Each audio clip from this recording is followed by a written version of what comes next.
Once again, good morning everyone. Good morning, Doc Mada. I am Jaisel C. De Los Santos, the third reporter for oral communication. In continuation with the oral communication, we will talk about the three modes of listening. If we consider the rules we play in our listening interactions, we can identify three specific communicative listening modes. First, bidirectional listening mode, unidirectional listening mode, and the last one is autodirectional listening mode. First, we will talk about the bidirectional listening mode. The obvious mode is two-way or bidirectional communicative listening.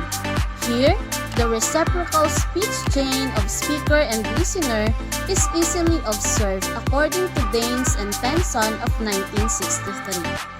Two or more participants takes turns exchanging speaker rule and listener rule as they engage in face-to-face or telephone verbal interaction. So in short, bidirectional listening mode is a simple interaction or conversation between two or more persons. One acts as a listener and the other acts as the speaker and vice versa. Second one is unidirectional listening mode. It is a one-way or unidirectional communicative listening. Auditory input surrounds us as we move through the day. The input comes from the variety of sources. First is overheard conversation. So you just heard somebody talking or having a conversation. Next one is the public address announcement. Just like what we read or see on the newspapers, print media, and newsletters. Another variety of sources are recorded messages, including those who are in telephone answering machine, the media, or the information that we heard in television, radio, or film. Instruction situations of all kinds, public performances like lectures, religious services, play, opera, musicals, and concerts. As we hear speakers but are unable to interact, we often talk to ourselves in a reactive or self-dialogue manner as we analyze what we hear. We may sub-vocalize or even vocalize these responses. So it only means that unidirectional listening mode is a one-way of communicative listening. It's either the speaker or the listener only. The third communicative listening mode is autodirectional.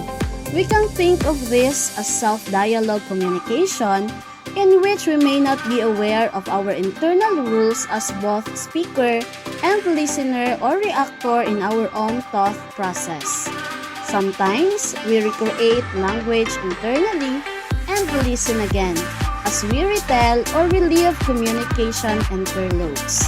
Sometimes, we simply attend to our own internal language, which is produced as we think through alternatives, plan strategies, and make decisions, all by talking to ourselves and listening to ourselves.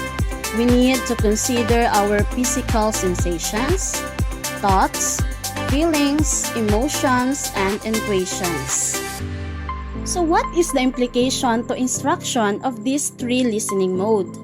First, listeners need to have instruction and practice in both bidirectional communicative listening mode and in unidirectional mode.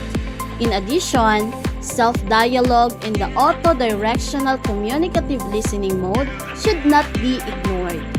Autodirectional or talk is something which learners should be led to develop as a skill in its own right, as well as a tool to be used in connection with bidirectional and unidirectional listening. In all of these communicative listening modes, notice that listening is not a passive experience. Its listening mode is a highly active, clearly participatory, and verbal experience. And that ends our report. Thank you and have a nice day.